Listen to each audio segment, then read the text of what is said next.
Bien, bonjour à tous, je suis ravi de vous retrouver puisque ça n'est pas la première fois que je viens à Pau parler d'un de mes livres. Mon dernier livre qui vient de sortir il y a quelques jours s'intitule 50 nuances de guerre aux éditions Robert Laffont. Alors vous vous rappelez que la dernière fois c'était extension du domaine de la guerre. Vous voyez que j'ai du goût pour détourner des titres littéraires appliqués à l'analyse géopolitique, géostratégique, au conflit. Donc il y a un clin d'œil dans le titre, mais je dois dire que la situation internationale est assez tendue, préoccupante. Et dans ce livre 50 nuances de guerre, j'essaye de rendre accessible pour le lecteur qui s'intéresse à l'actualité, qui s'intéresse à ce qui se passe dans le monde, une actualité qui nous rejoint parfois malheureusement sur le territoire français à travers le terrorisme, expliquer ce que sont ces guerres d'aujourd'hui qui ne ressemblent absolument pas à 39-45 ou à 14-18, qui sont des nuances de guerre différentes, avec du terrorisme, parfois des affrontements violents. Regardez ces derniers jours les tensions entre l'Israël et l'Iran, ce qui a pu se passer dans la bande de Gaza, le terrorisme en Indonésie. Et dans mon livre, il y a trois grandes parties. La première, c'est que j'explique qu'il y a une sorte de retour de la barbarie.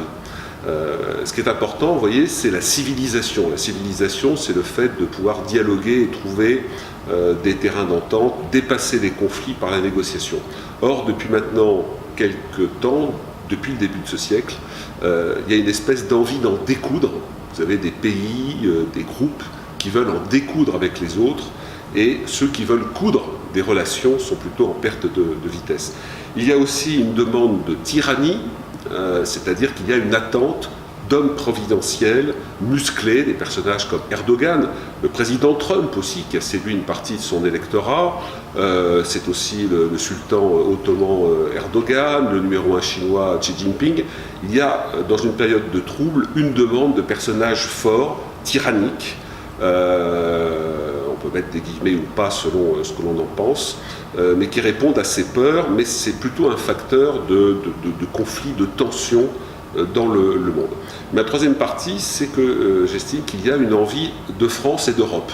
Alors ça peut paraître surprenant dans ce paysage, mais depuis l'élection du président Macron, il y a indéniablement un effet France macronienne, si je puis dire, à l'international, où la France tout d'un coup a donné le sentiment par rapport aux deux précédents présidents, Nicolas Sarkozy et François Hollande, eh bien, d'être sorti un peu, sorti la tête du sable, de ne plus être en quelque sorte l'homme malade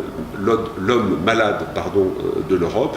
Donc il y a un appétit de France, ça se voit à travers des tas d'initiatives que la France peut prendre sur le plan diplomatique, sur le plan aussi d'investissements qui peuvent se faire en France. Mais il y a aussi, heureusement, et les deux sont liés à mon sens, une envie d'Europe, une envie d'Union européenne.